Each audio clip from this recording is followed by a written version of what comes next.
Hello, welcome to part one of the Reimagining School Readiness virtual workshop. I have a few announcements to make before we get started. First of all, this webinar is 2 hours and is worth 2 general LEUs or library education units for Indiana library staff. Please note that there are 2 parts to this virtual workshop, and part 2 will be a separate recording that is also 2 hours and worth an additional 2 LEUs. Both recordings will eventually be located on the Indiana State Library's archived training page. If you're watching a recording of this webinar, instructions on how to obtain your LEU certificate are in the video's description on YouTube. You can also find those instructions on the ISL's continuing education site under LEU policies. But in short, when you are watching a recording, your director or someone in HR at your library should create a certificate for you because they're the ones who can verify that you actually watched the recording. To register for other webinars or trainings available from the Professional Development Office, please see the Indiana State Library's events calendar, which can be found on our website at www.in.gov/library, and it's under Services for Libraries. All right, let's get started. So first of all, I should introduce myself and my co-presenter. My name is Beth Yates. I'm the children's consultant at the Indiana State Library, and my co-presenter is Suzanne Walker. Do you want to say hi, Suzanne? I do. Hello, everyone. It's so nice to be with you today. I am the Indiana Young Reader Center librarian here at the State Library, and I'm also the director of the Indiana Center for the Book. And I used to have Beth's job, and Beth and I love working together for real. So I'm really happy to be with Beth today. We do. Yeah, some of you probably remember Suzanne from when she was doing my job. So why are we all here today? What are our goals? Well, first of all, just a quick background on what this whole thing is. This workshop is part of a 3-year national initiative funded by the Institute for Museum and Library Services, the IMLS, and it's organized by the Bay Area Discovery Museum. Bay Area Discovery Museum worked with the California State Library and the Pacific Library Partnership to develop this program specifically for libraries. It's based on research that the museum had done where they looked at over 150 different research studies, and they pulled together their top 6 key findings about preparing kids for success in school. And so this training aims to provide you with an overview of those key findings, to highlight the resources that are available from the Reimagining School Readiness Program's website, and to offer ideas for more intentionally incorporating best practices into your existing programming. So Suzanne and I were trained in year 3 of this program. You can see up on that map, the year 1 states are in teal, year 2 states are in yellow, and then there we are in orange is year 3. So you're not alone. It's multiple states are involved in this program. All right, just gonna hand it over to Suzanne for an icebreaker. Okay, everybody. So we are going to be together for 2 hours today. And again, we definitely want you guys to be participating. So we thought we would start out by doing a very quick icebreaker. It's not too invasive. Don't be nervous. So what I want you to do is just take a real quick second to grab something near you that sort of says something about yourself. So I've got this, which I will show you all. This is a little zippy pouch that I have. Does anyone else have one just like this? So it says, I like long walks to the library. And what does it say about me? Well, I think it's pretty obvious. I'm a library lover, always have been. And I swear that's me when I was little. I looked kind of exactly like that. So for the icebreaker, find something near you and hold it up to your camera to show us that it's something, you know, that has to do with you. Kristen, I see she's got something about coffee.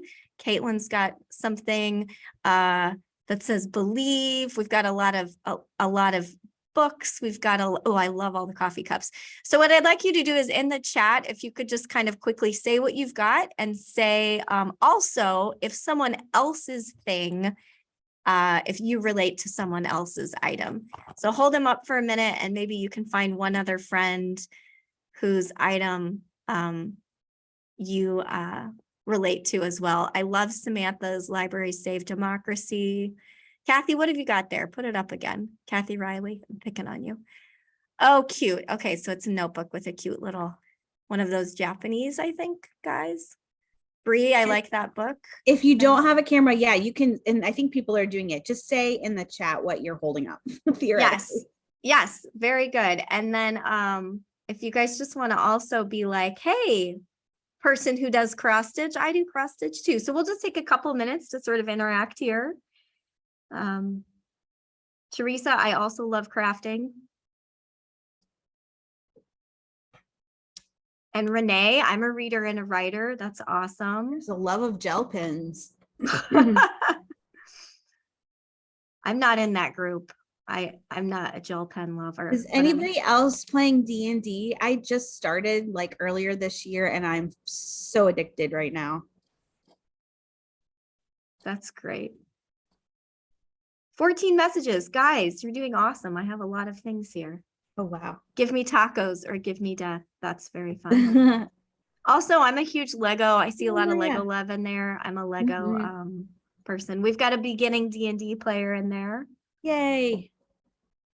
We've got some dog love happening. Very nice. Too. Okay, thank you guys so much for participating in this very quick icebreaker. Thanks for turning on your cameras. And hopefully that you guys can see that you know, we're all in this together and we all have different things that we love, etc. So thank you guys so much. Okay. I think we're going to go ahead and start with our content now. So do your stretching, put on your paying attention hat, and we're going to get going. As I'm presenting, if you have questions or comments, feel free to use that chat box as much as you like. Beth is going to kind of monitor the chat while I'm talking, and then I will monitor the chat while Beth is talking. So here we go. So the name of the training today is Reimagining School Readiness. But before we can reimagine it, let's talk about what school readiness actually is. So just to start out, and right away, I'm going to have you guys do something in the chat box. What does school readiness mean to you? And go ahead and write in the chat box anything that it means to you. And there's no wrong answer. Another way to think about this is, what does it mean to be ready for school? So let's see, are we getting some things coming in? Where's my chat box? Yeah, we got making sure that children are ready and able to learn. Oh, now I see it. Yep. Preparing to follow directions from an adult, being able to sit and listen. Learning how to learn. Yep. Being ready to make mistakes, but not give up. I love that. Skills and knowledge that kids possess that enable them to be successful in school and life.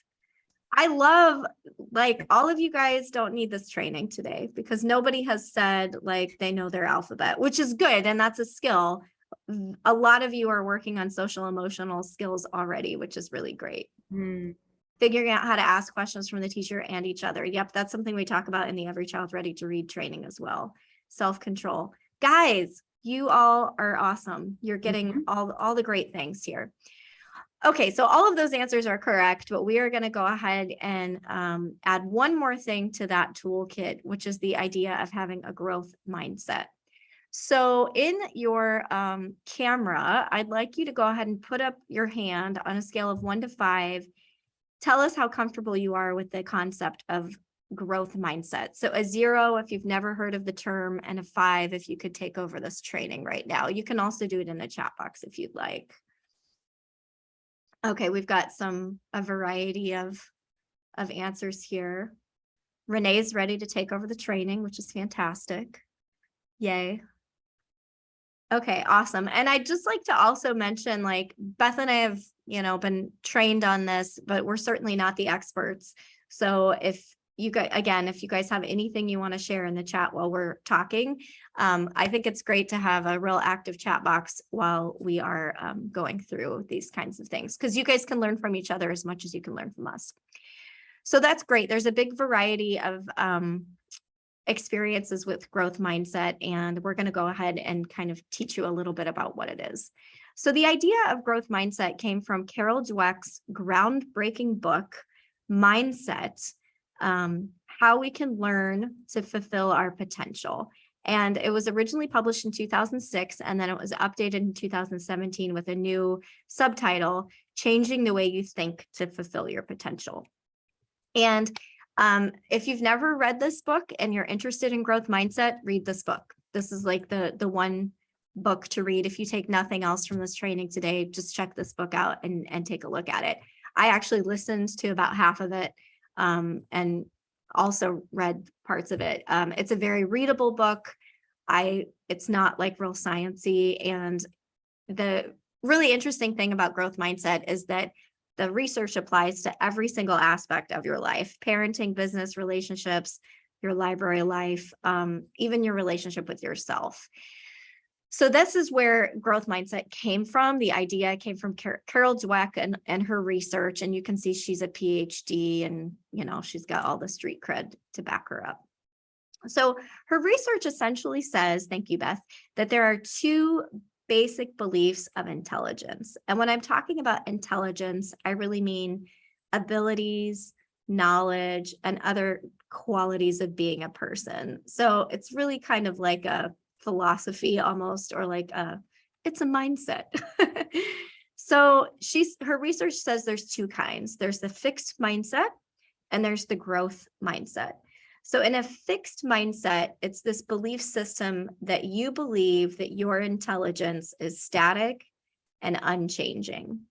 When you have a fixed mindset, you believe that you were born with a predetermined amount of intelligence, skills, or talent. Predetermined. There's nothing you can do to change it. You believe this about yourself, and you may even believe it about others. A growth mindset, on the other hand, is this belief system that suggests that your intelligence can be grown or developed with persistence and with effort and with a focus on learning. So when you have a growth mindset, you often ask questions like, what can I do to help me grow? What can I do to help me learn? So there's these two mindsets. Now, one thing to keep in mind is that you can actually have both mindsets. And you might have one mindset for one aspect of your life and one aspect for another aspect, one mindset for another aspect of your life. And I'm sure you can think of personal examples, and feel free to, like I said, use that chat as much as you want. The other thing about Carol Dweck's research is that she shows that mindset influences both adults and children, but children kind of are born with a little bit of an innate growth mindset. And as their personalities develop and solidify, they sort of can tend to go towards a fixed mindset. You sort of start with growth and sort of end up going fixed throughout your life.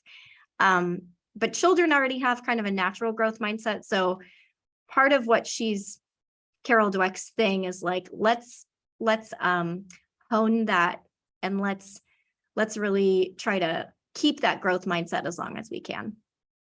So this probably sounds a lot like nature versus nurture. And this is a quote from Carol's book. Whether human qualities are things that can be cultivated or things that are set in stone is an old issue. So nature versus nurture is an old issue. It's been around a long time. But what she's getting at in her book is that what these beliefs mean to you is a new issue. And she's really asking the question, what are the consequences of thinking that your intelligence or your personality is something that's fixed forever and deep-seated, versus the idea that your intelligence and your personality and the person that you are can change over time, or that you can change it, so what are the consequences of those? So if you look at the screen, you can see, looking at the image here, when you have a fixed mindset, you believe your intelligence is static. And it leads to this desire to look smart at all cost, and therefore a tendency to, I already said it, to look smart at all costs. You can go to the next one real quick. Yep. Okay, now go back for me, Beth. Thanks. Whereas a growth mindset, it's this idea that intelligence can be developed, And it leads to a desire to learn and therefore a tendency to learn at all costs. So those are the two growth mindsets. I mean, the two mindsets, growth and fixed. So we're going to see in a little bit about how these attitudes can be affected if you have a setback or a challenge in your life. Okay. All right. So with a fixed mindset, you're trying to look smart all the time. And that often translates into doing whatever you can to protect the fact that you want to look smart. Whereas in a growth mindset, you're focused on learning. And so that's where it's okay to admit mistakes. It's okay to not know the answers. And it's okay to seek out help and ask questions so that you can grow. Okay, go ahead, Beth. Thank you. So again, these are like two conflicting ideas. The idea that if you have to work hard, you're not smart, or the idea that working harder makes you smarter. So we talked a tiny bit about intelligence in this idea, and also mindsets really affect the effort that you're going to put into anything that you do. Okay, so we're going to put up this little cartoon, and I want you guys to take a look at it. And if anybody would actually, this is the only time I'm going to ask you guys to unmute. If somebody wants to unmute and tell us why you think this cartoon kind of illustrates growth mindset. Does anybody want to try to take that on?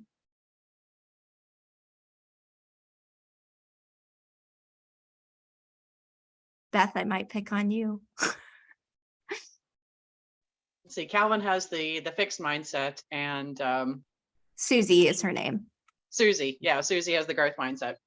Now tell us why you would say that, Mary.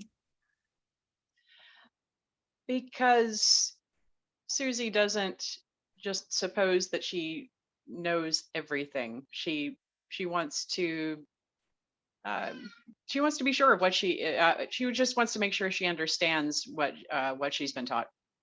Mm-hmm. Right. And so she's actually putting some effort into it.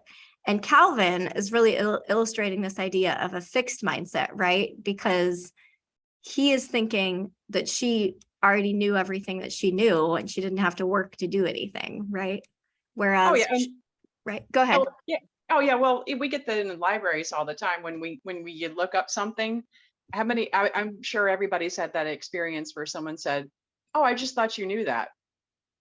Right, and it's like, no, we have to put in some effort to get back what we're learning. Thank you so much, Mary. Okay, and also I'll mention that comic is actually in the Growth Mindset book by Carol Dweck. It's an illustration in the book. Okay, so I mentioned earlier that your mindset really affects how you deal with setbacks. So when you have a fixed mindset, you often come up with excuses and you get defensive.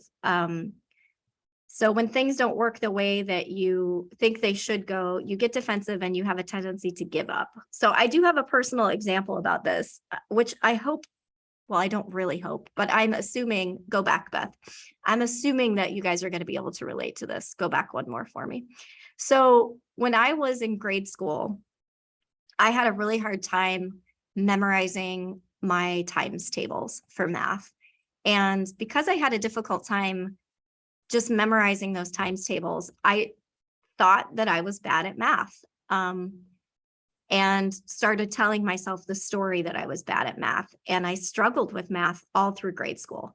And then in high school, this was exacerbated because I missed 6 weeks of school because I had mononucleosis. And that was during my Algebra 2 class. And I'm sure you guys remember those like math courses in high school where one skill built on another skill, built on another skill. And so I just really struggled and floundered with math all through my education. So then I get to college and I had to take one math course to fulfill a requirement. And when I tested into math, they said, okay, this is the course that you need to take. And it wasn't like a high level course, but it was like an algebra class. And I looked at the course catalog and I realized that there was a lower level math class that would fulfill the requirement. And so I went to my, my person, my coach, or what are those people called? My counselor. And I said, I would rather take the lower level class. And she said, well, why? You tested into the higher level class. And I was like, But if it fulfills the requirement, and if I know I'm going to be good in that class, that's all I want to do. And she was like, okay, you're hurting yourself. And I was like, I'm not hurting anything. I don't need this bigger class. So I went ahead and took the little class. I'm calling it the little class, the lower level class, because I wanted to arrange a little success for myself and I wanted to avoid failure. Have any of you guys had, and just tell me in the chat, have any of you guys had similar experiences specifically with math in your life? I had almost the same thing in college, Suzanne. Yeah. So, I'm glad that Mary's like, oh, sorry, that was earlier. Yep. Okay. I see same stories. A few other folks had the same thing. So I'm going to contrast that with having a growth mindset. So in my life, I've had a fixed mindset about math for a while, but I'm going to share another example where I've always had a growth mindset. Now we can go through that. So here's a personal example. Several years ago, I saw a photo in a magazine, and I was just really inspired and struck by it. And it's the photo that you see on the screen right now in front of you. Does anybody know what these things are?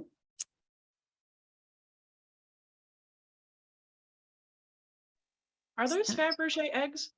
Okay, Ivy's got it. They're No? Pisanki eggs. They're really yes.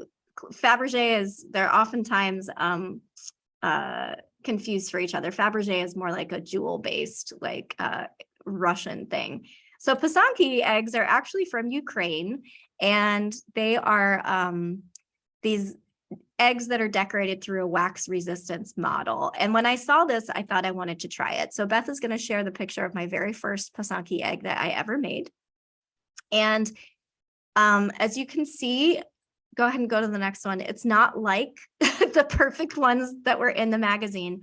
And if my mindset was like, well, this is as good as it's going to get, this is all the skill that I was born with, I'm not ever going to get any better, I wouldn't have ever made another egg, right?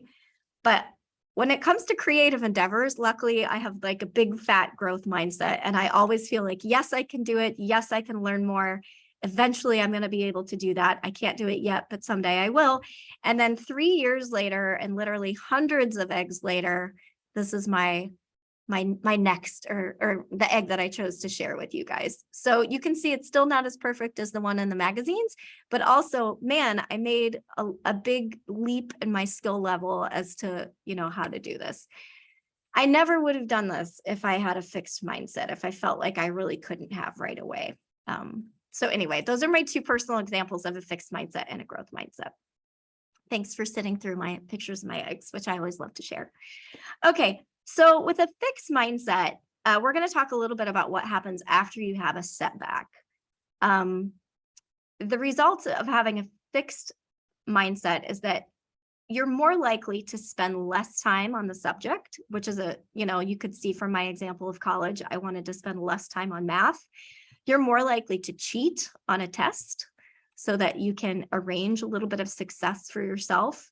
And you're motivated by this idea that you have to preserve your image of yourself, In my example, again, I definitely spent less time on math than I would have if I had had a growth mindset and really just wanted to learn more. With a growth mindset, you're willing to put in the time and you're willing to put in the work because you know a little secret going in. And that secret is the fact that the person that you are is not set in stone. You believe that you can grow and change. I was not an egg artist when I was 35, but now at 44, I totally am. And I actually teach others how to do it. So if you're interested, no, I'm kidding. And then here's the thing about math. And this is a serious thing, guys. We're going to talk about this more in detail later. But research finds, and this is the research that they looked at to put this study together, or put this training together. Being proficient at numbers at an early age has very strong predictors on how you're going to do later in math and in reading. So I'm going to say that one more time. The research shows that if you are proficient at numbers when you're little, in that ages 0 to 8 range, if you have a good grasp of a couple of skills, which we'll talk about later, that's a really strong predictor in how you're going to do later on math and on reading. And this thing about math is that my story is really common.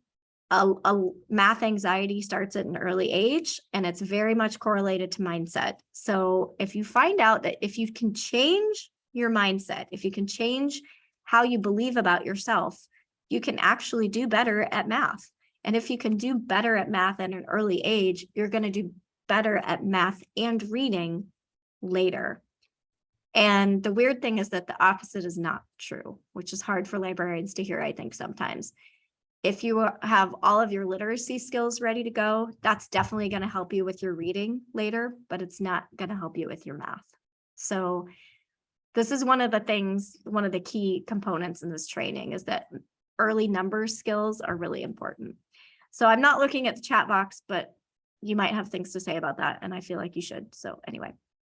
Okay, one last thing I want to say about growth mindset. Just because you have a growth mindset, it doesn't mean that you're going to pursue every possible endeavor in your life. Nobody has time to do everything, and it's very much based on what your values are. I have a sewing machine at home, and I could probably learn to sew something more than a mask, but all I can make are face masks, which I made a lot of during the pandemic. So it's, you know, your interests are going to sway your motivation for things. Okay. So we're going to talk really briefly about a couple of studies that Carol Dweck did. And I saw that Beth gave you a preview to the answer here. That's okay. It's all right. So this was a study that she did with a group of students making the transition to seventh grade. And they looked at their math achievements and their mindset. So they did some testing and figured out like the blue group has a growth mindset and the orange group had a fixed mindset. So again, they're just testing them as they enter seventh grade, and then they're looking to see how their mathematics achievements worked out through seventh and eighth grade.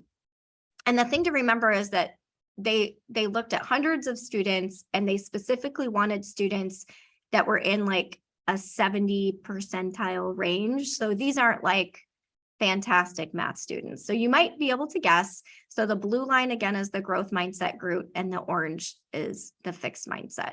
So you might be able to guess what happens to these lines, but now Beth is going to show you.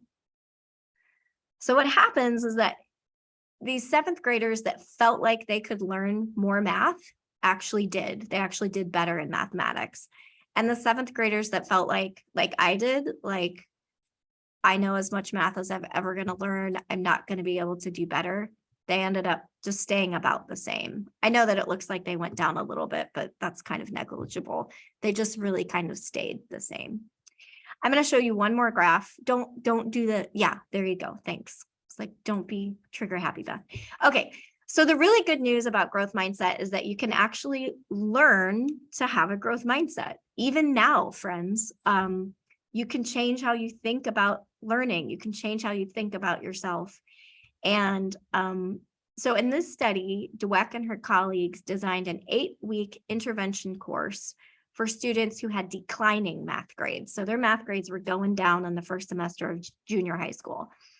And they took this group, and half of the kids received training on just study skills. Like, you can do better at math, study harder.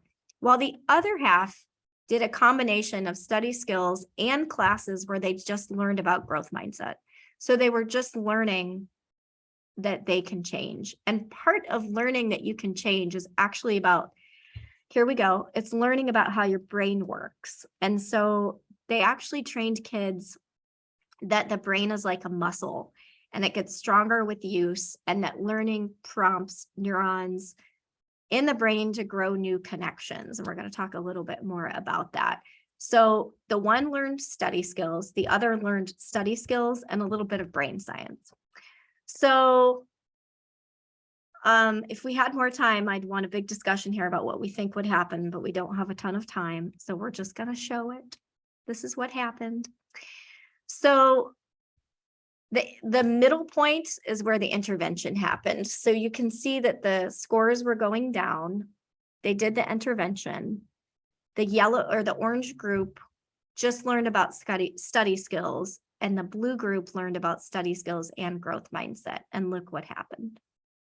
the blue group started to go up. So just because they learned how their brains changed, it helped them change how they felt about math. It's kind of amazing. So the last thing I want to show you is this graph that talks about kind of natural mindset. So fixed mindsets, mindsets begin really early in your development, and kindergartners generally start out with a growth mindset. They are excited to learn. They are ready to kind of like be kindergarten scientists. They're going to try things. They're not as worried about failure. They're happy to try something a different way if it didn't work out the first time. They're open to learning. And then as they go through school and they have setbacks, a fixed mindset can start to emerge. And again, my math example is a really good example of that. I had a hard time, and then my fixed mindset in math started getting more concrete and more fixed.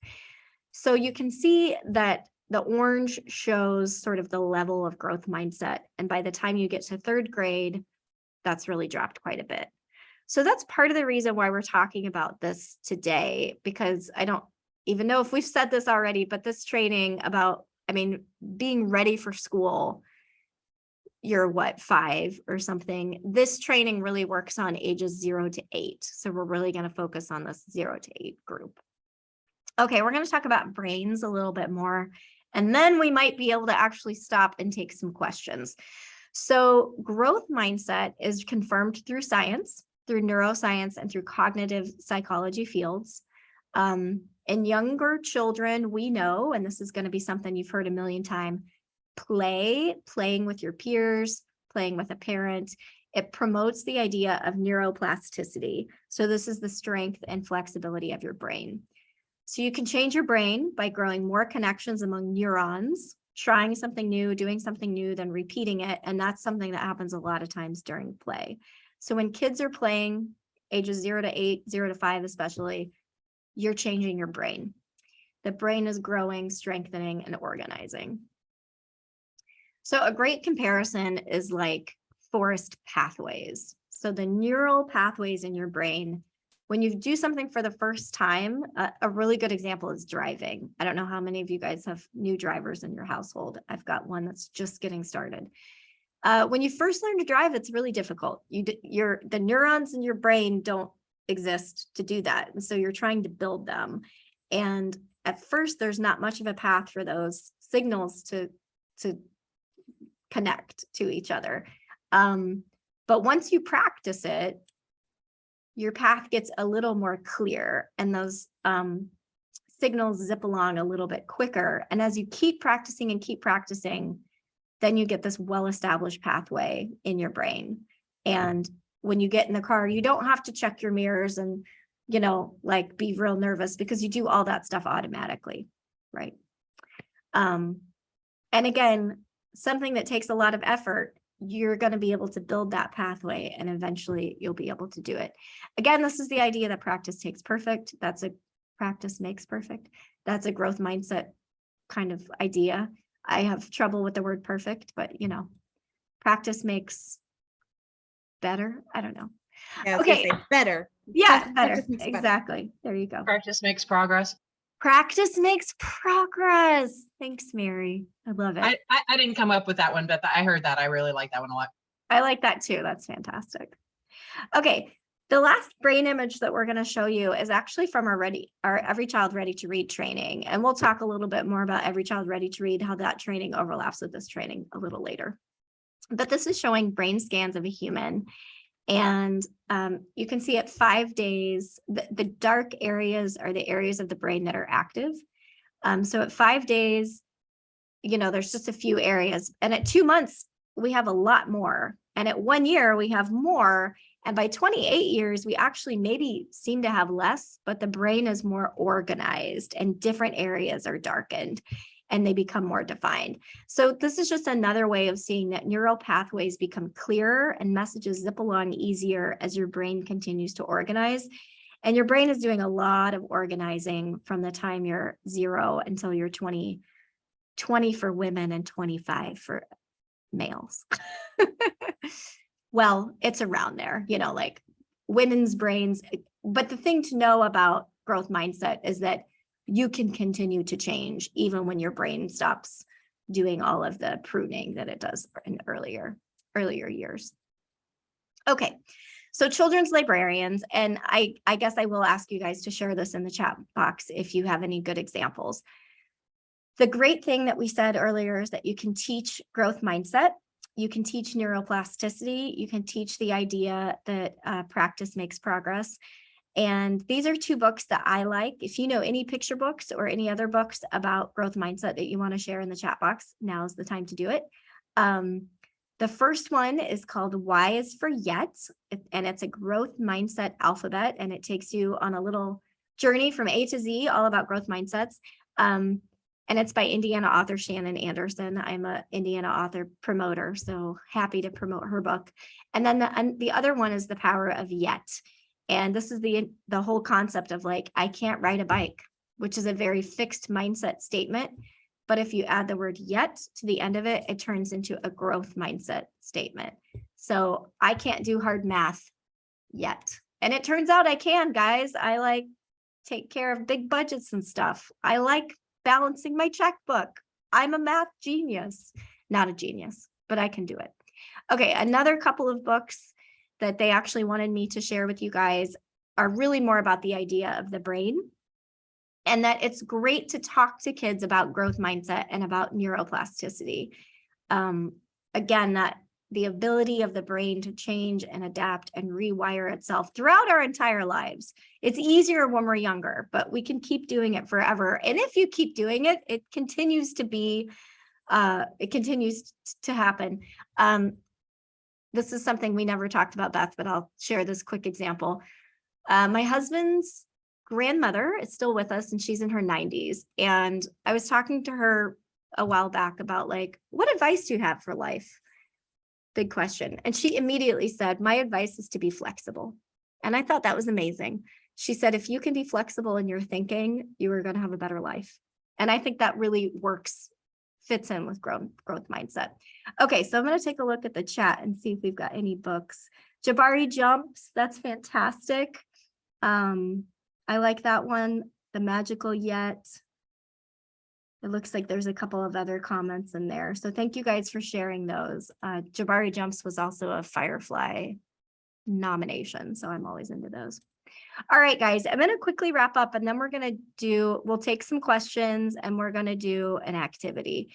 So one other way that we can talk, or that we can be mindful about how we talk with kids about growth mindset, is we can actually sneakily teach it to them.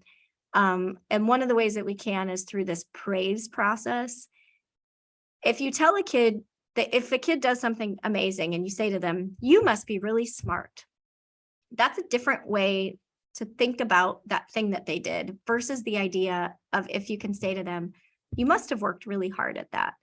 Because if you tell them you must be really smart, then you're really saying to them, the fact that you were able to do that thing, it's all because of how you were born. You just innately can do it. Good job. That's different from, gosh, you must have really worked hard to be able to do that, which you're praising the effort. So what we want to do when we're praising a kid is instead of focusing on the person, you want to focus on the process, the effort, the work that they've put into. So this is the whole idea. If you have two kids and they take a test and one kid works really, really, really hard and gets a B, they deserve more praise than the kid who naturally gets an A, right? It's that idea. The other thing is to normalize failure. So if you have a kid that tries something and then I quit, I can't do it. It's important to try to encourage them to try again. You can't do it yet, but let's try again. It's okay that you didn't do it right the first time. Later, we're going to look at a video of I think it might even be tomorrow. We're going to look at a video where a baby is trying something over and over again. It's okay if it doesn't work the first time. You want to encourage kids to keep trying and praise them for trying. And on this next slide, these are just some things that you can say to kids. And later on, we're also going to give you other things to say to kids to really encourage trying new things. We do our best and we keep on going. Who tried something new today? How did it go? Can you feel your brains growing? I like that one. Let's talk about what was hard today. What can we learn from that? So you want to celebrate challenge. You want to normalize failure. Yes. Okay. So a few things that you can sort of take away from this part of the training. We're going to go on, Beth. You want to teach kids that their brain is elastic. So if you want to do a story time about growth mindset, that would be amazing. You want to praise the process and not the person. You want to normalize failure. Get them to try something over and over again. You want to celebrate challenge and risk. And this is something that we're going to get into, this idea of celebrating challenge. It's okay to do hard things with your littles. The messier, the better. We'll talk a little bit more about that. But it's okay to have them struggle with what you're doing. This is good. And then the other thing is to recognize areas in your life where you yourself have a fixed mindset. Okay, I guess I'll give one example. No, I'm not. I'm out of time. Okay. All right. So again, the idea of normalizing failure. I quit. I can't do it. The thing that this can sometimes do is, even if you have an area of your life where you're not interested really in doing it, but maybe you have to do something. If you have a growth mindset, you may not like doing something, but you're going to do it anyway. You're going to get through that hard thing. I don't know. I'll just take voting as an example. Voting is a pain, right? Sometimes you have to take time off work. You've got to go do the thing. You've got to stand in line with other people, all this kind of stuff. Maybe you don't love doing it, but you know it's good to do. And so you do it anyway. And that's part of having a growth mindset too. Okay, I'm just going to really quickly pause for questions or comments. We have like 1 minute for questions and comments, and then we're going to do an activity. We do have some great more book suggestions. That's great. Yeah, go ahead, Beth. When Life Gives You Lemons, Make Peach Pie. And Mary says, How to Train a Wild Elephant is a good one on teaching neuroplasticity. Yay. Okay, does anyone have any questions? Is this all resonating with people? Do you guys feel like, oh yeah, this is all making sense? Okay, great. Okay, we're going to do an activity. In your box, you probably got a sheet that looks like this. And if for some reason you didn't receive your box, I sent it in a reminder email yesterday.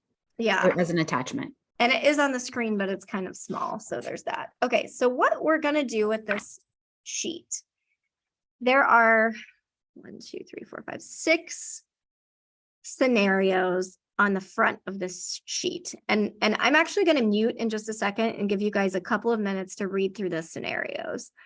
Then what you're going to do is you're actually going to graph them on the back. And I'm realizing that we maybe should have given you 2 sheets so that you didn't have to flip it over, but saving money. And so trees. What? And trees. Yes, and trees, exactly. So what you're going to do, for example, I'll just do one with you guys real quick.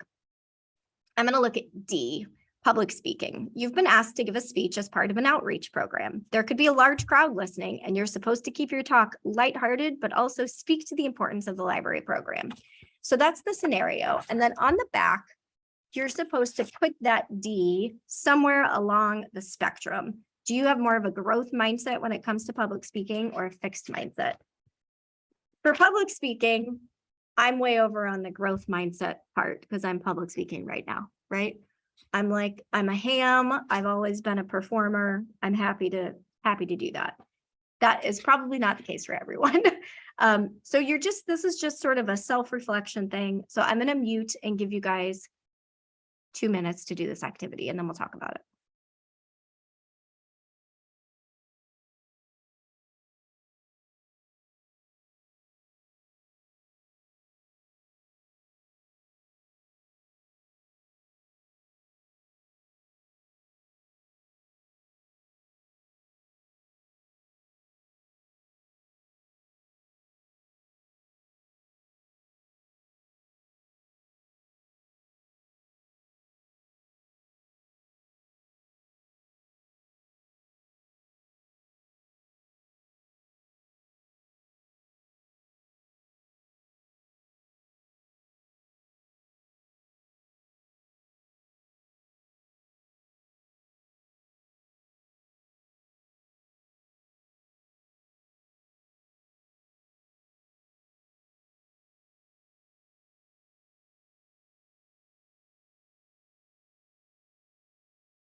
Okay, I know that was probably not enough time, but does anyone want to go ahead and share with us? And you can either do it in the chat box, or actually I would invite someone to unmute to just let us know where you ended up graphing something on your graph. And does anybody want to share with us?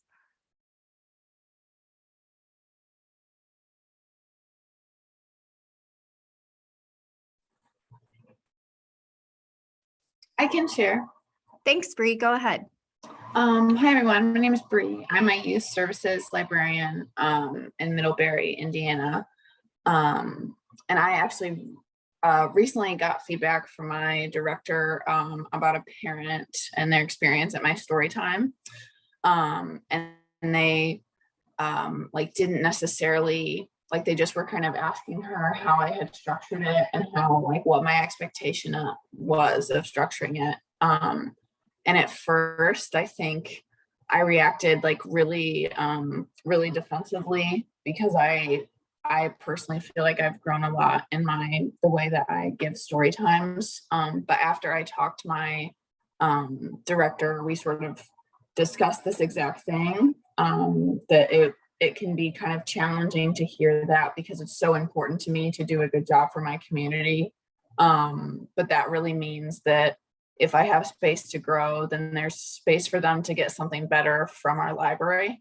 So I think it took, a little more time than I would have wanted, but definitely more so in the middle. But something that I think a lot of people struggle with, if it's really important to you, it can feel more challenging to receive that type of feedback. So that's just me, and my dog's barking, so I'm going to remute myself. I'm sorry. But that's wonderful. Thank you so much for sharing, Bree. And that's a vulnerable thing, and I really appreciate you sharing that with us. And that's, of course, it's completely applicable to what we're talking about today. So thank you. That was a really, really wonderful example. Does anybody else want to share any insights that they got through doing this activity? And I'll share. Tina in the chat box says, I think my first reaction is usually against change, but I come around quickly. And that's a good skill to have too, that's a good thing to acknowledge about yourself. Initially, you might be a little like, and then you take the time to think about it. That's me. I'm always like, what? These people are crazy. And then I'm like, well, maybe they have a point. Actually, I was totally wrong. They're totally right. Beth says her I too. have something I'd like to share. Yes, please do, Debbie. Yep, we can hear you. I noticed that the two things I put more towards growth mindset were things I've already experienced and I've had to grow in already. And so the things that I maybe don't have as much experience with, I feel more of a fixed mindset towards and a lot more resistance, because I haven't been through those scenarios yet.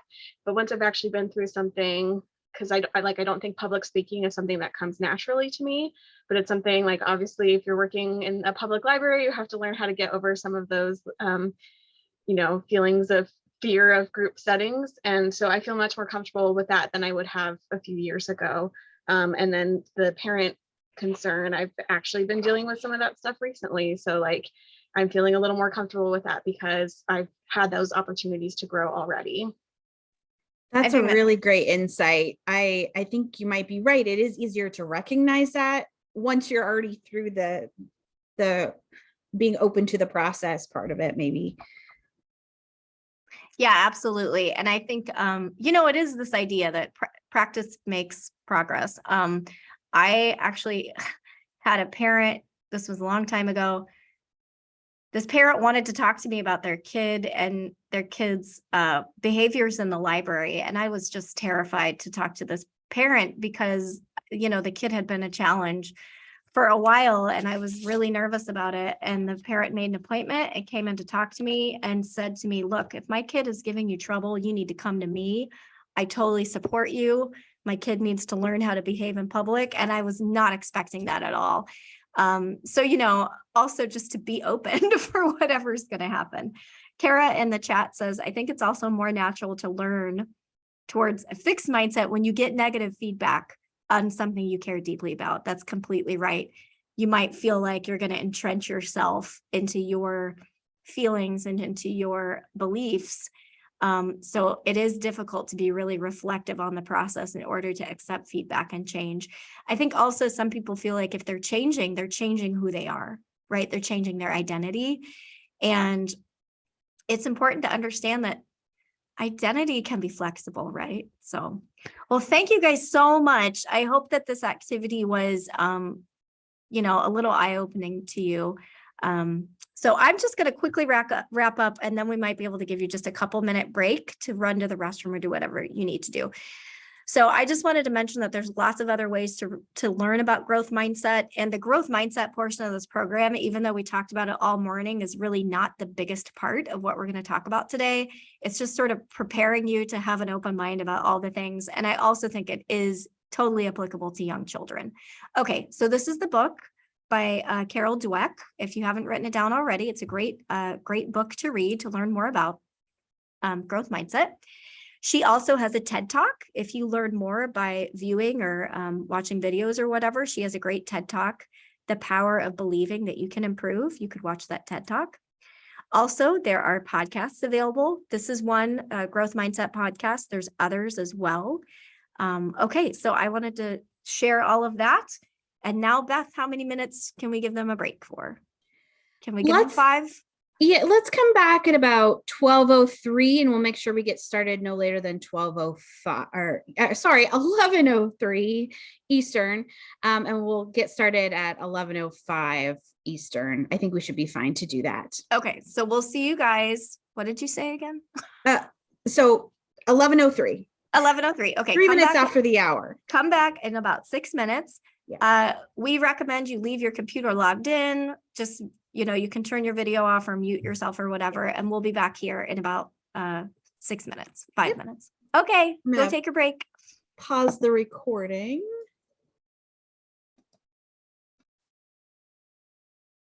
Okay. All right.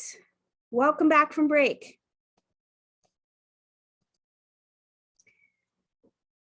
Here we go. So it's my turn now, and I want to start by sharing just a little bit more about how this project came about. So I mentioned at the beginning that the Bay Area Discovery Museum started this, and they are a children's museum in San Francisco that serves ages 6 months or so until 8 years old, which happens to be approximately the span of this study and this information that we're sharing. By the way, the Bay Area Discovery Museum, BADM, goes by BADM, BADM. So if I say BADM, that is what I'm referring to. It's a little shorter, so I might do that. In 2016, they released a paper, again, based on 150 or so studies that they had reviewed, addressing all that new research surrounding school readiness. And so when talking about school readiness, BADM's paper says that it has become fairly common to equate school readiness with a pretty finite checklist of academic skills to be mastered by age 5. And that the reason why this has come about is because there's a drive to make sure kids are ready to learn when they hit school, which is totally understandable. However, they concluded in their position paper that focusing on these finite skills like ABCs, 1, 2, 3s, writing your name, things like that, which while they are important, only focusing on those misses the mark. And instead, we should be thinking about school readiness as a robust developmental process that spans the early childhood years up to about age 8 and encompasses, like I said, more than ABCs and 1, 2, 3s. And by the way, this position paper is available to you online. It looks like this. Someone had asked me earlier about the math research and whether we would share that. All of that, all of the key findings are included in this Reimagining School Readiness position paper. And like I said, oh, thank you. Suzanne went ahead and shared the link. So you can get to it now if you'd like to. We'll show you again tomorrow where to find it on the website, and we'll send you a link in your follow-up emails later this week. So the paper comes to the conclusion that by age 8, in order to be as successful as possible in school and eventually in life, ideally children need to have developed complex thinking skills like the ability to grasp conceptual math. They should be effective at self-regulation and should be able to make and carry out plans. And I'm going to make a personal note here that neurodivergent children are probably going to have more trouble with this. I think that they are talking just very generally about kind of neurotypical children. They should know how to get along with peers and adults. And we've talked a little bit about growth mindset. We spent a whole 45 minutes or so on it. So it's also great, again, if we can continue to nurture that growth mindset in children who are getting ready to go to school. All children are capable of developing these skills, but they need adults to help provide some developmentally appropriate and rich experiences in those early years to boost their learning and their cognitive development. And so the 6 key findings in Badham's paper provide a research-backed roadmap to this, and we're going to cover them. After Badham's paper was released, the California State Library reached out to them and asked if they'd create a guide that libraries could use, which is the other paper that actually we'll show in just a second. Thank you, Promising Practices. And they also developed this training as a result of that too. Here's actually another picture of it right there. So those 6 key findings that Reimagining School Readiness has developed can be categorized into 3 different areas: talk and play, science and math, and body and brain. And this, as we said, this is actually one of the documents that you received, hopefully, in your kit. And you can get to it through the link that Suzanne put up in the chat also. So I know that these are tiny on this screen, so if you can't read them, please feel free to grab your booklet, flip through it, find it there. We'll also go through each one of these individually here very shortly, so no worries. I do want to know also that hopefully a lot of you have been trained in Every Child Ready to Read, whether it was in person years ago, or whether it was perhaps the asynchronous course that I developed during the pandemic. I will be going back out next year and doing them in person again. So if you haven't yet, you can still do that. But if you've gone through that training, I think you're going to find a lot of similarities and overlap. You might also see some differences. So we're going to occasionally pause, and I'm going to ask you what you've noticed if you've come to any of those conclusions about similarities or differences. So pay attention.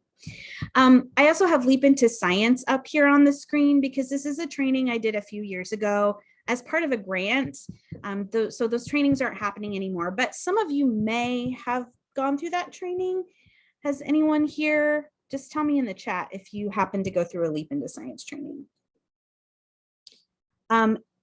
If you haven't, that's fine though. I'm going to point out some of the commonalities. Oh, great. Yay, Kristen. And Allison says some of her coworkers have. So there are some similarities here too. When we talk about math and science, we'll make some connections there as well. All right, so we're going to go through, like I said, each of the 6 components of Reimagining School Readiness. And we're going to start with talk and play, which is all about how we interact with children and types of play. And this first finding focuses on interactions between adults and children. And it says, quality adult-child interactions shape children's thinking skills. I mean, we kind of touched on this already when we implied that growth mindset is something that can be taught and encouraged, right? So it goes even further than that, though. The conversations that we have, the questions that we ask, and the experiences that we provide to young children really do matter. They can actually shape children's thinking skills. So if we can make some simple shifts in our approach when we're working with children, it can have a profound impact on their learning. And one of the most interesting pieces addresses the importance of quality of words versus the quantity of words. You've probably heard the phrase, the word gap. It came from a study in the 1990s that concluded that affluent college-educated families talk more to their young children than families living in poverty. And this is actually one reason why 1,000 Books Before Kindergarten was developed, right? Is to introduce lots of words. But further research on the word gap has surfaced 2 important findings. The first one is that when young children experience more language exchanges with adults, their brains actually start to process language more efficiently because of those neuron connections The more they hear it, the more and stronger those connections become. And then the quality of child-directed speech is more important than the sheer quantity. So while overall quantity of speech a child hears is important so that they can learn lots of new words, making sure the discourse with kids is rich and interactive will actually help them better understand how language is used in context. So those of you who've been trained in Every Child Ready to Read, does this sound familiar? Which parts sound familiar? You can tell us in the chat, or you could unmute if you want to. Yeah, it definitely sounds familiar. Right. I like doing the I have a monthly calendar of events, but when we don't have an event, I like to put down things from the ALA literacy calendar, like things that they can do for their kid, on that particular day, playing, writing, who knows Yes, if anyone's actually doing any of that, but I do it anyway. So yeah. That's a Right. great way to encourage that. Yeah. So yeah, absolutely. Talking is literally one of the 5 practices of Every Child Ready to Read. And you're encouraged to talk with your children, to have rich discourse. In story time specifically, you're encouraged to use what they call dialogic reading, having a dialogic. So talking, asking them questions about the books that you're reading to them. What do you see in this picture? How many frogs are there? What do you think is going to happen next? So that kind of rich conversation is something that we can do in story time, and probably some of you already are if you've been through Every Child Ready to Read trainings. Any other ones you can think of, Suzanne? Does anybody else? Renee says correlation between vocabulary and background knowledge to success later in school. Yeah. Yeah, and I just wanted to mention, I mean, you said dialogic reading. That's basically it, I think. It's sort of like you want to have a lot of interactions with the kids. I think the way that they word this is interesting, because they're like, yeah, the quantity of words are important, but we want quality. And they're not talking about quality words. They're talking about the quality interactions, right? They don't all have to be 25-cent words. Right, exactly. But it's this whole idea of having it be interactive, giving the child a turn to talk, that kind of stuff. Yes. Like Dwayne says, children. read the book with the child, not at the child. Yes, that's great. That's great. All right. So we're going to share a video now, and you might want to turn the volume up on your computer. It's kind of soft. I have it up as high as I can get it on mine, and it's still a little soft. But we're going to take note of some of the interactions that this father has with the child. Okay. They need to work on that, right? Yes. Okay. Did you understand it though? No. Okay. All right. Huh? Oh, no, not this one. This is the grand finale of this. Yeah, that's the last one. That's what I was wondering. I don't know what they're gonna do next season because they did some stuff this time. Exactly what I was thinking. Oh yeah. Right. Don't bring that again. You know what I'm saying? Don't do the same stuff. You know what I'm saying? Yeah, I was thinking that. Yeah. Yeah. Like go somewhere else with that, but don't bring it here. You know what I'm saying? Yeah.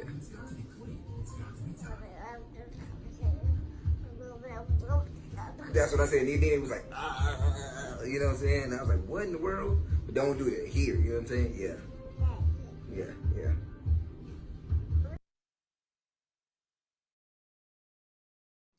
So flippin' cute. And you guys in the chat are already, like Suzanne asked, why is this a quality interaction? Body language and eye contact. He's building on what the child is saying. That is a really excellent one.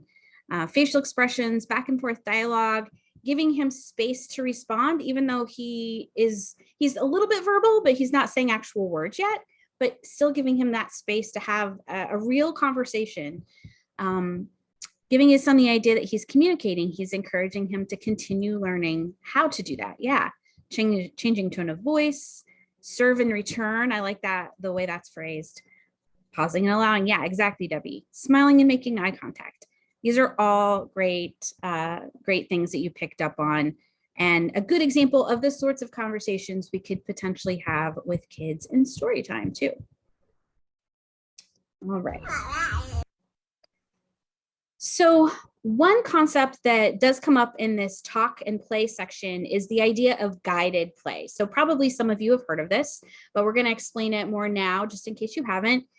This chart shows the different types of play that can occur between children and adults based on who's initiating the play and who's directing the play. So in the top left corner, we have free play. That's when the child starts it. They decide what they want to do and how they want to do it, and then they get to execute that. They're basically in complete control of the play situation. Co-opted in the bottom left is when a child starts it, but an adult kind of comes over and directs the play. Bottom right, direct instruction is adult initiated and adult directed. It's kind of a more traditional like learning situation, maybe more of a classroom sort of style of play.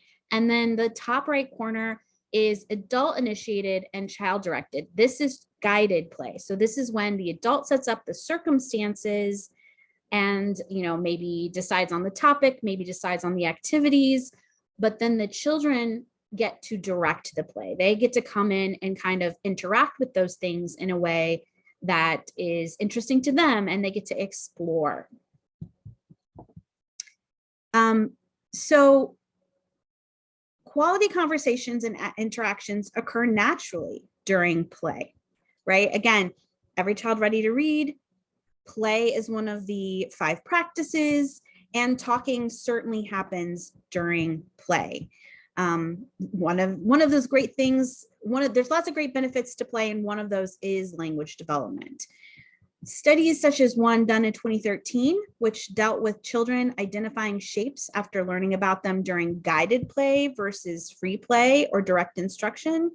This is a study you can read about in that position paper. Again, they demonstrate that when teaching or imparting specific material, guided play is the sweet spot, especially when there's a specific goal in mind. And again, that means that when adults set up the circumstances, but they let the child take the lead on the activity, the child actually learns more effectively. So those of you who are trained in LEAP into science, does any of this sound familiar? In case, I don't think we have very many people who went through it. So one of the major ideas behind LEAP is that children should lead the exploration and experimentation, although the adults are the ones setting up the activities and providing the background knowledge as needed. So lots of commonalities there. Can you think of any circumstances when maybe you have set up guided play opportunities for children in your own programs? So you set up the circumstances and then they come in and they get to try the activities. Does anybody want to unmute? Yeah, you can unmute or share in the chat. Renee says STEAM stations. That's a great Yes. example. Mm-hmm. Sensory stations. Mm-hmm. We have not sent out the PowerPoint yet, Deborah. We will send out probably a PDF of that later. Deborah also says free play areas. Yes. We have a lot of at the library. We do board games, and one in particular that seems to have taken off really well is something called Blank Slate, which is you are given the first part of a word, like for example, free, and then there's a blank, and then you can do it singly, or it's more fun to do it in teams. You come up with, it can either be like a compound word, or it could be a 2-word phrase that's in common use. And then if you guess a word that's not something that anybody else has done, then you get more points. Oh, And then whoever gets the right, yeah. So if you look up Blank Slate, it's the kids love to play it, and it's, so we set it up. It requires very little setup, and you have to have a good referee though. I mean, you have to make sure that they don't have control over the board, that kind of thing. But that's a really fun game that the kids really seem to like. Awesome. Thank you for sharing. I've not heard of that one. I'll just give one more quick example. At the Children's Museum of Indianapolis, they have a big setup where it's like a restaurant. And I just love going and watching kids do this because they automatically give themselves roles. like one kid is a customer and another kid is working in the kitchen and another kid is the waitress. And I love it that they just have provided all the props and the, you know, the setting for it. And then they just automatically take on all of these roles. So dramatic play, I think, is also a really good example. Debbie mentions that in the chat too. Yes. Yeah. Thanks. Some good examples in the chat. I was going to say anybody who has a play kitchen or a play store set up in their library, that is an excellent opportunity for kids to have some adult initiated play, because you are setting it up, but then they get to direct the play. They get to kind of decide what they're going to do. Yeah. All right. So anytime you're introducing new concepts, and especially STEM related concepts, although you could use this anytime, try using open-ended conversation starters. So on the right is a poster from the toolkit, and we'll show you where to access that tomorrow. But it gives examples of questions that adults can ask to kids. So you could post this in your programs or put it on little signs in your programs. You could put it up just in your preschool story time room or hand it out, you know, however you want to use it, you can. But it gives some great starter questions. I notice, I wonder, tell me more. These are encouraging the children to do the thinking and to then explain something to you. And they are very similar. I put up to Leap into Science, or I put Leap into Science's conversation starters on the left-hand side of the screen, because they're just very, very similar, I think. When you're doing a Leap into Science program, you're supposed to ask more open-ended questions for the kids. So what do you notice? What do you think will happen? What do you predict would happen if? What are some things you could try to change? Can you explain what you did or why you decided to do that? And what will you try next? And this is not an end-all be-all list of questions, but it is a great starting place. Yeah, I agree. Suzanne says, I think these would also work with teens, and I think so too. She says, tell me more is another great, easy phrase to ask. Definitely agree. Anybody else have any good open-ended questions that they've used before? You can share them in the chat. Or any other ideas for how you might incorporate talking into your programs, because this not only encourages them to think scientifically, but it also encourages conversations, rich conversations. Sometimes we talk about, like in story time, I talk about the emotional state Mm-hmm. of a character. Like recently, I was at a daycare and we were reading Wimberly Worried. And we talked about like what worried is. And do you think like worried feels mostly good or mostly bad? Make a worried face, things like that. I love that. That's a great example. Yeah, it doesn't have to be just STEM, right? Emotions and really any topic. It's great to ask those open-ended questions. Let them give you answers. I think, I know when I first started out, one of my tendencies was to provide the answer for the child, right? And a lot of parents kind of do that instinctively, but if we can step back and let them problem solve, it helps them with their learning process. Samantha says, when we have coloring out, I usually ask them what's going on in this picture. That is a great, great question. Love that. All right. So let's move on to pro-social behavior, because this is all so interconnected. We were talking about play. We're going to keep talking about play here. Pro-social behavior, this one says, children with stronger social skills do better in school, in the workplace, and in life. So pro-social behavior is the opposite of antisocial behavior. It's behavior that's considered positive and good for society. Pro-social behaviors are sometimes referred to as social emotional skills, which you've probably heard of. And examples of social skills include things like you can display self-control or self-regulate.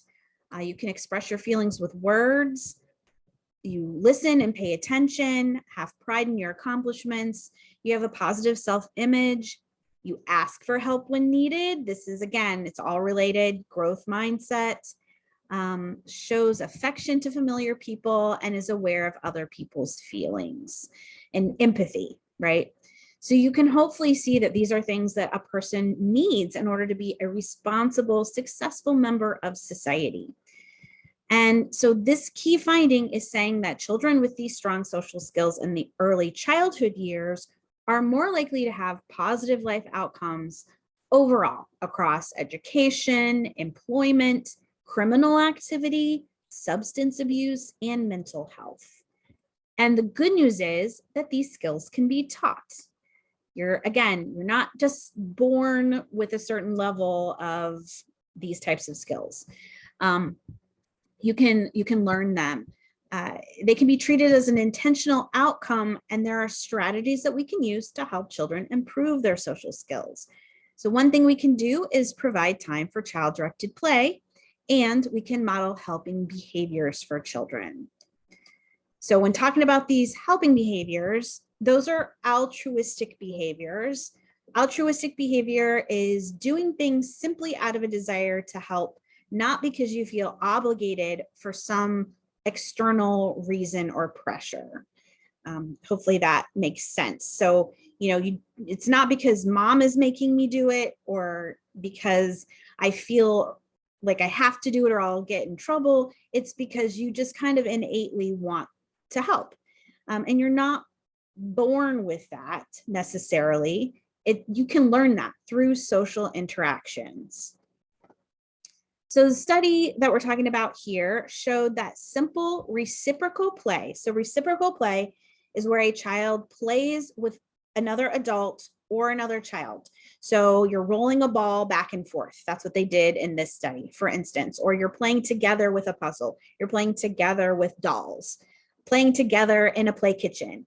So simple reciprocal play can lead to more altruistic behaviors in young children, which again means doing things out of a desire to help and not because it's an expectation, than other forms of play. So in the study, toddlers either played reciprocally with an educator, they played directly with them, rolled the ball back and forth, or they engaged in parallel play. Now, parallel play is where the child is playing by themselves and there's maybe somebody else near them or in the room and they're playing on their own too. So there's no interaction necessarily. They're just kind of together in the same room. So they had these two situations set up. Afterwards, the educator accidentally dropped an object on the floor and clearly signaled to the child that they needed and desired help in picking that thing up. And they found that the toddlers who had engaged in reciprocal play were 3 times more likely to help pick up the object as those who'd been engaging in parallel play. And we already said an example of parallel play could also be playing puzzles. So playing puzzles side by side versus actually sitting down with the child and playing the puzzle with them. Because think of all the things that are happening when you're playing with them versus if they're playing on their own. Does anybody have any thoughts or comments about some of the interactions that might happen if you're playing directly with a child? I'll just mention, sometimes I think reciprocal play versus parallel play is confusing. I think that in reciprocal play, you can think about it as like you and a child are playing with the exact same puzzle together. Mm-hmm. And in parallel play, you have a puzzle and they have a puzzle and you're both doing it next to each other, but you're not doing it with each other. So they're saying that if you can do more with each other, you have the one puzzle and you're doing it together. That's where you get this benefit of altruistic behavior developing. I'll just mention that. Right. Anybody want to add anything else? So if you think about it, if you are sitting down and playing with a child, there's probably a lot more conversation happening. Right. Opportunities to teach, sharing, empathy, collaboration, opportunities to introduce new vocabulary regarding the thing that you're doing just naturally. And we'll talk more about that later too. Yeah, it lends itself to conversation. Exactly, Margaret. That summarizes it really nicely. Okay, so offering these opportunities for reciprocal play is something we can definitely do in the library. And again, we kind of talked about this in the last one when we talked about guided play, where you set up the situation and then the kids can just kind of do with it as they are interested in doing it. One example is that imaginative play, setting up play kitchens, play stores, making sure there are puzzles available, perhaps even putting little signs that encourage adults to play with the children when they come, instead of just, they're sitting maybe reading a book or something while the kid is playing. These are all great opportunities. I'll give an example from when I was working in a library. After our preschool story time, we would bring out some toys into the room. So if kids finished their craft, they could go over and start playing with the toys. And we would, first of all, encourage the parents to actually play with the kids while they were down there playing. But then we would also model that. We would get down and ask them questions about the flannel board that was, out that day, or we would put a little play cash register out and play store with them. So there are ways that we can do this. Yeah, and if you do this in your library, let us know in the chat. Great, Ivy. Ivy plays with kids after Mother Goose time.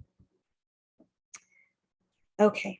You can keep commenting if you want to, but we're going to talk a little bit now about science and math.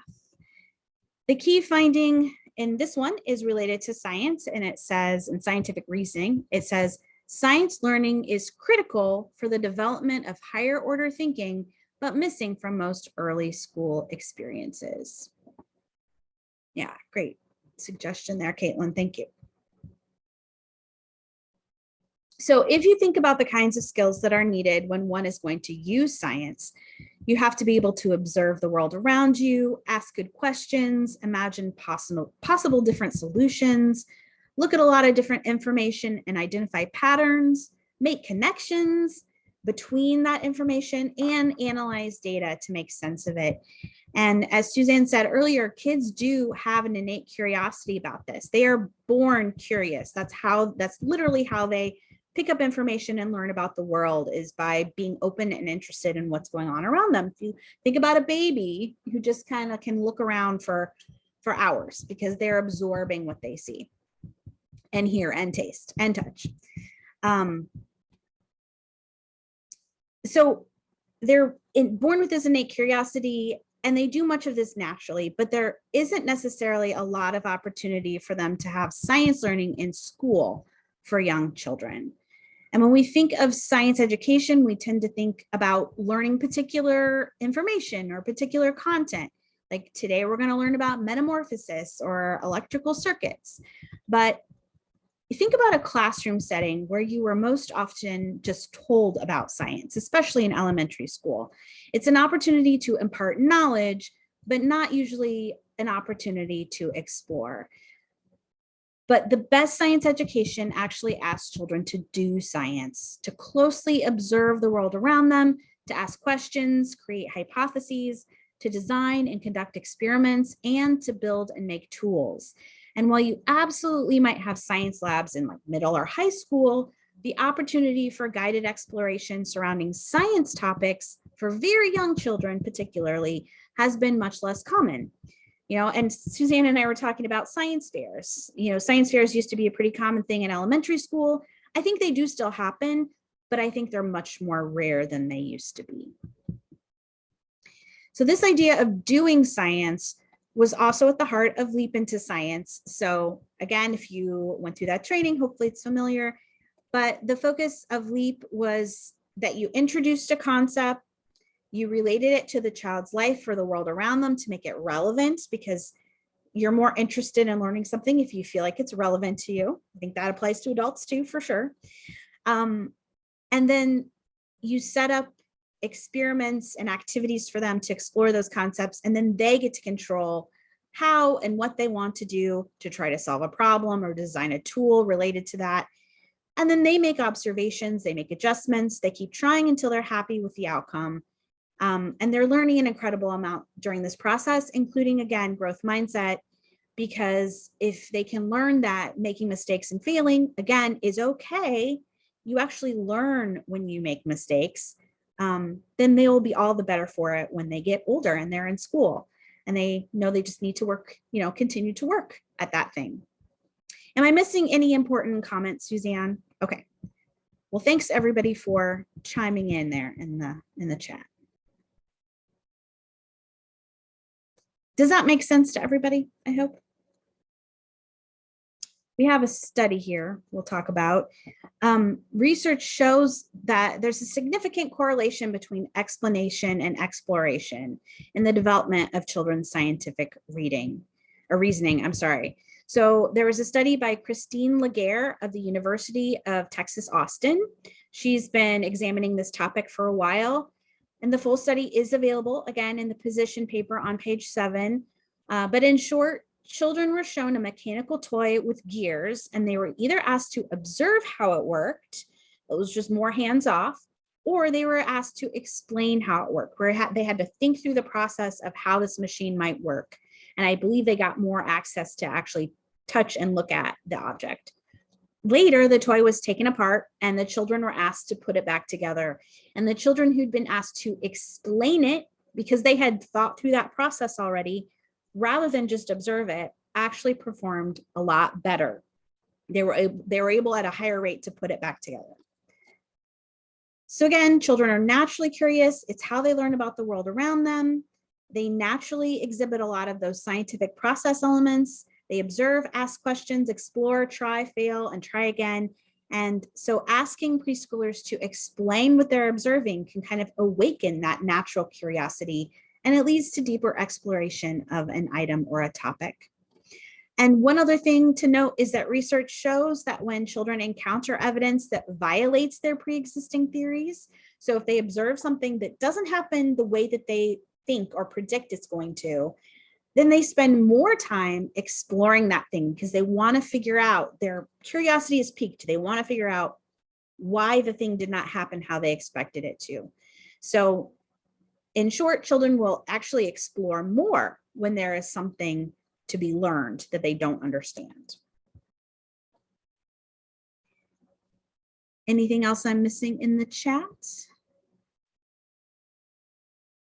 Going back through. Sorry, no, just a lot of, there's a variety of like science fairs happening in some places, not so much, in other places, yes. Someone mentioned that her kindergartner has a STEM class, which is really fantastic. But then others are like, oh, I wish mine had a STEM class. So I do think STEM has gotten more popular over the last few years. Oh, for sure. And I think 5 to 10 years. Yeah, I think the important place for it to happen is in those preschool settings. Mm-hmm. And that's what Bottom anyway is saying, that they didn't necessarily find that is happening. So let's move on to math now. So studies are finding that, as Suzanne said earlier, math is actually a more important predictor of success than previously thought, and actually is a better indicator of future success in literacy than literacy is a predictor of success in math in the future. So we kind of covered that already. 2 math skills in particular are pretty important. One of them is ordinality, and I want to preface this by saying I was not particularly familiar with ordinality, and I definitely didn't know the second word, subitization, before this training. So if you're not familiar with these, don't feel bad. I don't think Suzanne was familiar with them either. So ordinality is the capacity to place numbers in sequence, to know that a number stands for a fixed quantity. For instance, 4 is always more than 3. 5 is always more than 4. 2 is always less than 3, and that they go in that order. Subitization means that you can see small quantities and you know the number without counting. And a good example of this is those dice that we have up on the screen. You can see the numbers grouped and you can likely quickly know the quantity. I see that 4 dots, 1 in each corner and 1 in the middle, and I know that's 5. I don't have to count the dots. I just know it is. That's subitization. Similarly, you see a bunch of bananas on your counter. You can tell automatically, oh, we have 4 bananas left. I don't need to go to the grocery store yet, without picking them up and going 1, 2, 3, 4, right? So that is subitization. yeah, so You it's know that there were words for that. Right. So it's the idea that like you can tell how many are on your desk without having to count them. Yeah. And it's specifically for small numbers. They don't expect you to be able to see a group of 10 things and know that there's 10 without counting, but especially like your fingers, you know, you have 5 without having to count. You know that there's 2 trainers without saying Beth is 1, Suzanne is 2, you know. Right. So the third math related skill that's found to be really important is spatial skills. And spatial skills, that's the ability to mentally manipulate shapes and objects in the environment. It's very important. It's a very important skill in the STEM field. So parents and adults can play an important role in helping preschoolers develop those spatial skills too. It's also a very important skill if you're trying to pack your trunk for a trip. To figure out how to fit those suitcases in. In one study outlined in the Promising Practices Guide, researchers observed parents and children playing with blocks for 10 minutes in 3 different situations. Some of them were free playing with the blocks without guidance. They could just do whatever they wanted to. Some of them were using pre-assembled play. So they were given a completed and glued together model. That's the one on the right to play with. And just were told, you know, play with it however you want to. And then the third group was given guided play. So they were given numbered photographs, they were given Legos, and then they were asked to build a structure that corresponds with the photographs. And the parents in the guided play situation used more spatial terms than parents in the other 2 conditions. And children in the guided play situation produced more spatial talk than those engaged in free play with parents. So the study suggests that, again, guided play is the best method for imparting new information. In this case, imparting new vocabulary, like spatial vocabulary, under, over, turn, behind, etc., which in turn results in better spatial reasoning skills. And, you know, puzzle play works for this too. You can sit down with the child for that reciprocal play. You're playing with the child and you can talk about, you know, oh, maybe you need to turn this, maybe you need to put this behind that one, over that one, next to that one. Yeah, so Suzanne is summarizing ordinality, subitization, and spatial concepts are kind of the 3 big ones. And blocks, puzzles, putting toys away, anytime you're talking with things about things in space, that will help with spatial skills. So real quick, we have 6 different things here. Let us know how you think some of these items might promote early math skills. Let's start with A. How might that promote early math skills?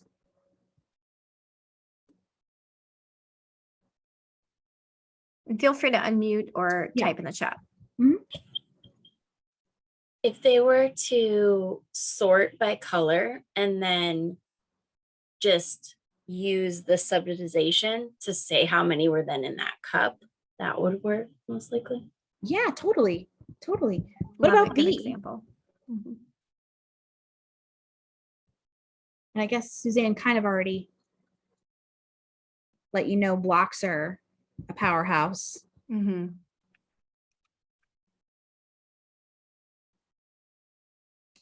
We just talked about it too. We're getting a lot of counting and sorting in the chat box. On B for the blocks. What else for B? Sorry, Beth, I'll mute myself. You're fine. Shape and size, spatial. Thank you, Penny. Yes. Yes, Annette, that's great. So spatial could be A as well. How many can fit into the cup? How about C?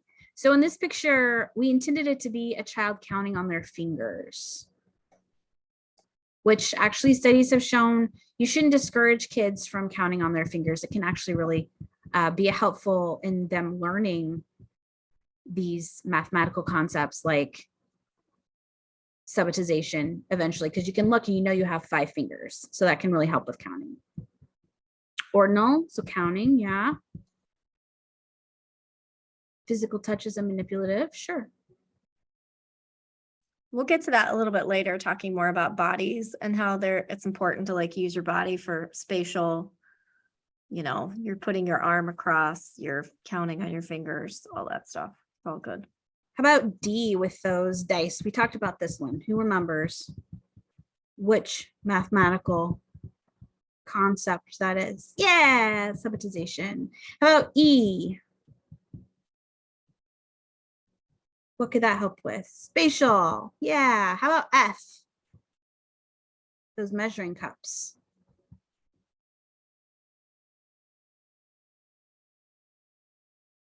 And I mean, I think if Yeah. thank you, Renee. That's perfect. Yes. Yeah. You can use all of these things to practice Mhm. all three of those different concepts for sure. Absolutely. But like E might be a little bit more spatial, but it just depends on what you do with them. But yes, all of those are good things. You can use all. So we're going to keep going because we have about 10 minutes left. We should be fine, but I do want to keep moving. So the last set are body and brain. Specifically, in this one, we're going to talk about executive function. And it says planning, self-awareness, and self-control, which are your executive functions, predict positive school and life outcomes. So when most parents or adults think about preparing children for school, we mentioned they often focus on academic skills like identifying letters, writing your name, counting to 10, and those are definitely very important, but kids need a lot more than that to succeed in the classroom. They need the ability to plan, to curb unwanted actions, to remember instructions, and to focus their attention. And collectively, these things are called executive functioning skills. Yes, taking turns, absolutely. So research shows that these executive function skills predict children's success in school, as well as, if not better than, IQ tests. So again, it's not something you're born with, it's something that you can develop. So this diagram kind of shows those three executive function skills. They are a suite of skills that are controlled by your prefrontal cortex, which is located, it's the part of your brain right behind your forehead. It also happens to be one of the last areas of your brain to fully develop. As Suzanne said earlier, it's as old as the age 25 for males often is before it's 100% fully developed. So that is where your working memory, your self-control, and your cognitive flexibility, which are the three main brain processes that support executive function, live. Your working memory allows you to use and hold and mentally manipulate information in your mind. So this would be like quickly computing math facts, holding a shopping list in your mind, holding a phone number in your mind. You might have to repeat that over and over again, but you're using your working memory when you're doing that. Developing self-control allows us to persist in challenging environments and to have successful relationships with others. So young children and young adults often act impulsively because, again, that prefrontal cortex where this lives is not 100% developed. They want to satisfy those immediate impulsive needs because the amygdala in the back that controls impulses, or it controls your fight or flight senses. It makes you act more impulsively, is more fully developed. It develops first. So think about, for instance, playing Simon Says. When you're playing Simon Says, you're using those skills as you resist the urge to touch your toes until you hear that magic Simon Says, right? Or it's resisting touching your toes when you don't hear it, right? So again, I'd like to note here that developmentally, this is something that they are going to struggle with. That said, opportunities to practice controlling these impulses will help them develop these skills. And then finally, cognitive flexibility, which is closely linked to creativity, allows us to consider different perspectives and strategies, to find different ways to solve a problem, to see things from other people's point of view, which is having empathy. In the classroom, children have to be able to shift attention to the most important stimuli. It might be loud, it might be lots of things going on around them. They have to be able to focus on the teacher. Similarly, they have to be able to get along with their peers, right? So you can think of these three functions as kind of being the conductor of a symphony, and the conductor is keeping track of all the parts of the orchestra, and then it pulls them together, hopefully to make beautiful music. So what do you think? What are some ways that we can help children build strong executive function through our programming? Any ideas? What are some activities we can do that would help them work on self-control, work on their memory, work on cognitive flexibility?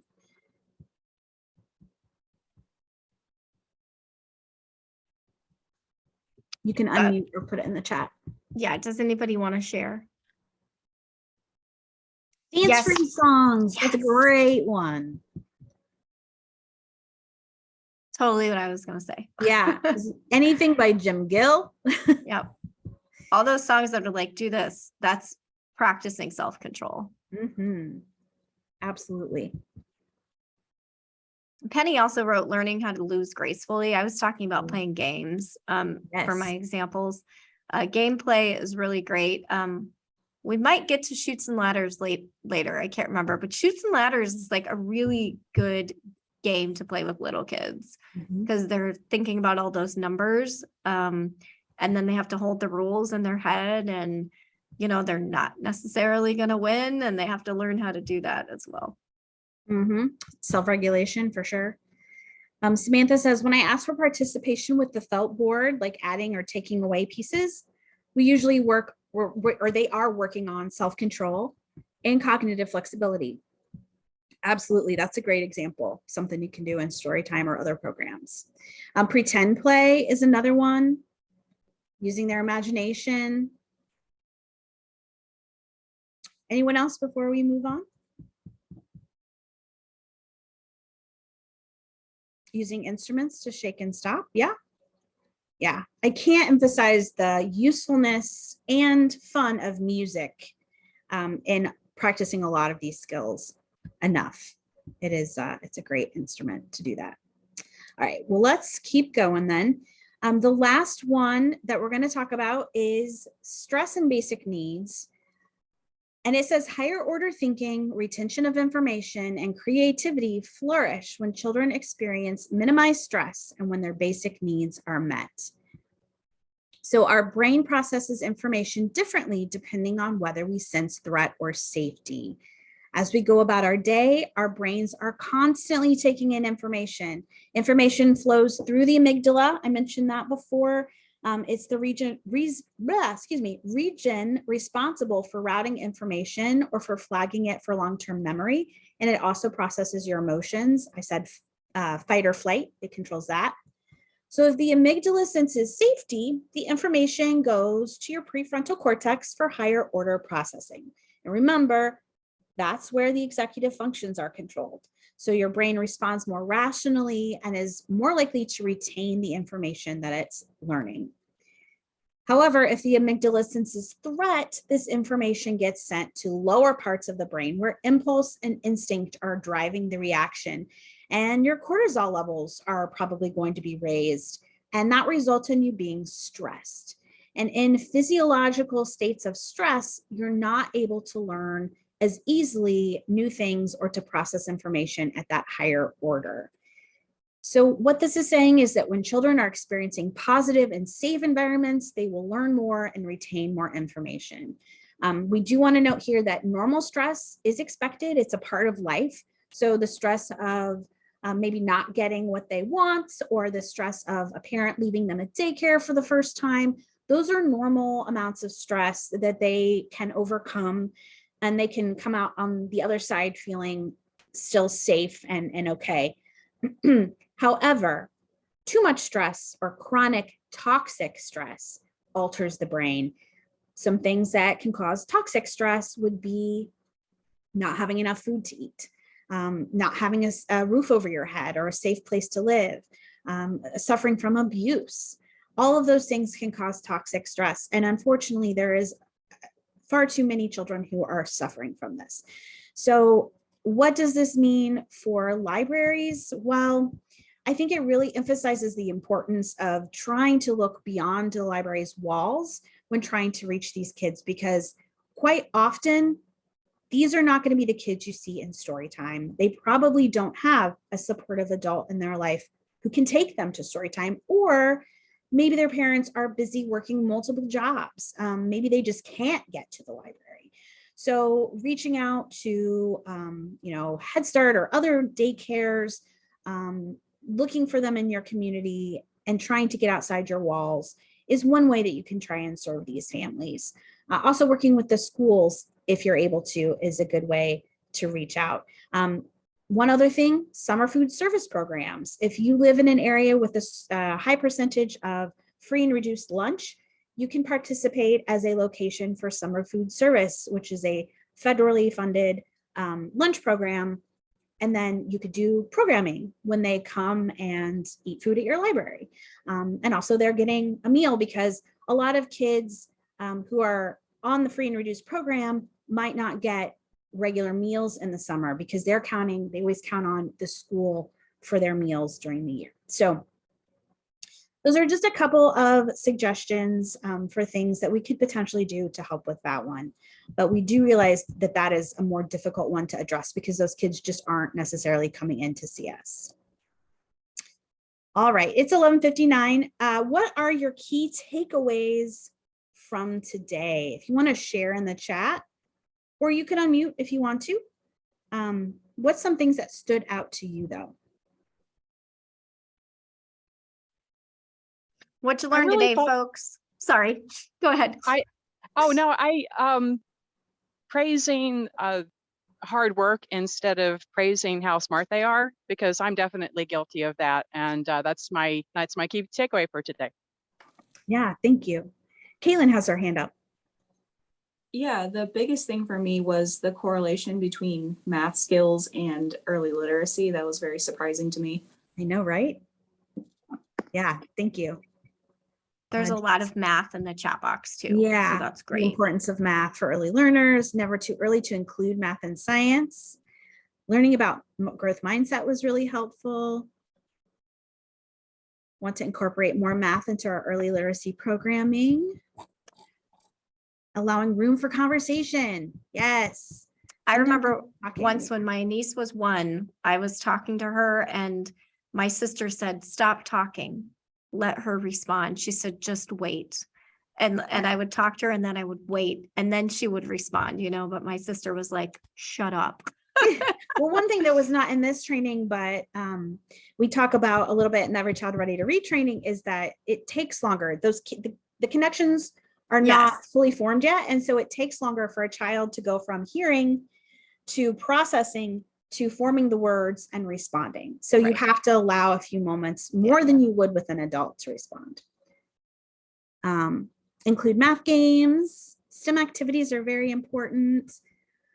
Love the poster with the questions. Yeah, those questions are so helpful to think about. Encourage parents to play with their children, which I realize is easier said than done sometimes. Moments of silence is not bad. These are all wonderful. Yay. All right. Well, you can keep talking. Suzanne, do you have the LEU link? Yes. Sorry. I will put it in there. Oh, no, you're fine. I've got it. So this is the end of part 1. I think most of you are planning to join us tomorrow for part 2, which we are excited about. We're going to go through some actual hands-on activities. I'm going to share some of the resources with you. And Suzanne is putting the LEU request form in the chat for those who are present here today. Again, if you're watching a recording, you'll need to have someone who works at your library create that certificate for you.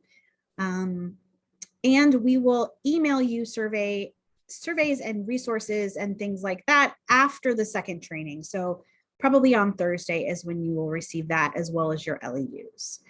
I'm going to go ahead and stop the recording, but Suzanne and I will stay on here for a few more minutes for anyone who has additional questions. I know I could stick around for a couple minutes. And yeah, thanks everybody for coming.